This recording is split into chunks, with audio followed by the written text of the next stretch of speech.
This Monday morning, good morning, everyone. Breaking news in the war against ISIS. Egypt now asking for American help as it carries out swift retaliation.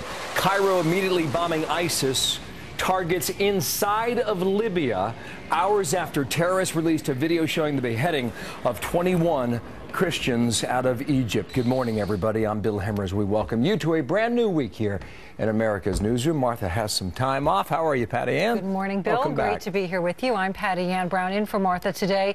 Egyptian warplanes preparing for a second wave of airstrikes, targeting an ISIS stronghold, the city of Derna in neighboring Libya. Connor Powell follows all of it now live in Jerusalem. First, how successful were the airstrikes? Do we know, Connor? Libyan officials are saying about 50 or so of these militants were killed in these airstrikes. It's tough to verify that number, but both Libyan and Egyptian officials are sort of deeming this a successful set of airstrikes. Now, Libyan officials say that these were carried out in coordination with the Egyptian military and with the full support of the Libyan armed forces. These airstrikes seem to be targeting ISIS equipment and some training centers in and around the eastern town of Derna. The Egyptian Christians were taken hostage in two different incidences in December and January. They believed that they were there in Libya working. Yesterday, ISIS released a really grisly video showing these militants beheading these Christians on a beach in Libya. The entire video, from what we can tell, is very similar to what we've seen from ISIS in both Syria and in Iraq. Egyptian officials are promising to continue the attacks, and this is at least, Bill, the second time that Egypt has had to carry out airstrikes in Libya. So we are beginning to see sort of a growing concern on the part of the Egyptians about what's happening in neighboring Libya. How large a presence is there on behalf of ISIS in Libya today, Connor? That's not clear at all right now, but the real concern is how large a presence will they have in the future. Officials, both in Egypt and really across the entire region, the U.S. officials as well, they really think that Libya has the potential to be the third sort of ISIS state, in the sense that both Syria and Iraq have a huge amounts of ISIS fighters. Libya is awash in Islamic extremists. A lot of them have deep ties to those fighters in Iraq and Syria, many going back and forth. And it's a country that really has no central government. It isn't providing security across the entire country.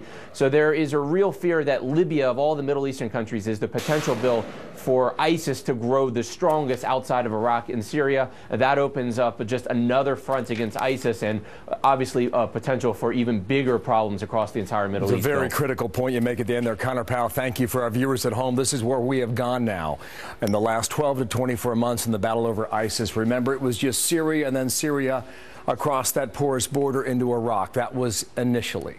Now the information we have based on background scanning the world, you've got claims from 12 different countries, from out here in the Philippines and Indonesia all the way to Libya, as Connor just mentioned, the country of Algeria, that make a claim for ISIS operating to some degree or some form in their country. Now, Connor mentioned Libya. This is a focus over the weekend and again today.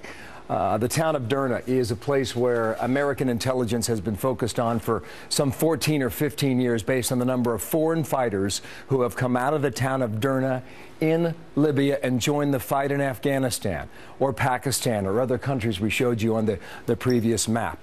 To clarify some things, out of Tripoli, the government of Libya carried out its own airstrikes on ISIS targets over the weekend, as did the government in Cairo, Egypt. But specifically, Cairo went after Derna, the town that I mentioned here, trying to find the foreign fighters who have now taken refuge in that city. The town of Sirte, which is right here about the midway point between Tripoli and Derna, that is where the execution of these Christians was carried out. Just to give you a bit of geography now for what we're looking at. A lot more examination on this with General Jack Keane coming up in a matter of moments here. 4 past the hour. Here's Patty Ann now with more. Well, Bill, the fight against ISIS getting a boost from Bahrain, the Persian Gulf nation saying it is sending fighting planes to Jordan one day after announcing plans to send troops there as well. Bahrain is a member of the U.S.-led coalition carrying out airstrikes against ISIS and is a vital strategic hub, home to the U.S. Navy's Fifth Fleet. And back here at home, President Obama's request for a war resolution to fight ISIS, drawing fire from both sides of the aisle as a debate looms in Congress. Lawmakers say they're skeptical about the president's plan, some saying it doesn't go far enough, some objecting to the limits on our military, others to the political timetable.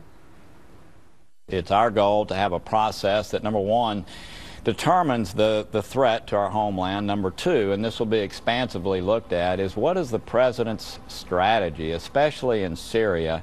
I think the resolution for 3 years, a time limit, is not appropriate, where we don't want to send a signal to the world that we're there for just so many years. Unfortunately, this battle is going to take a long time.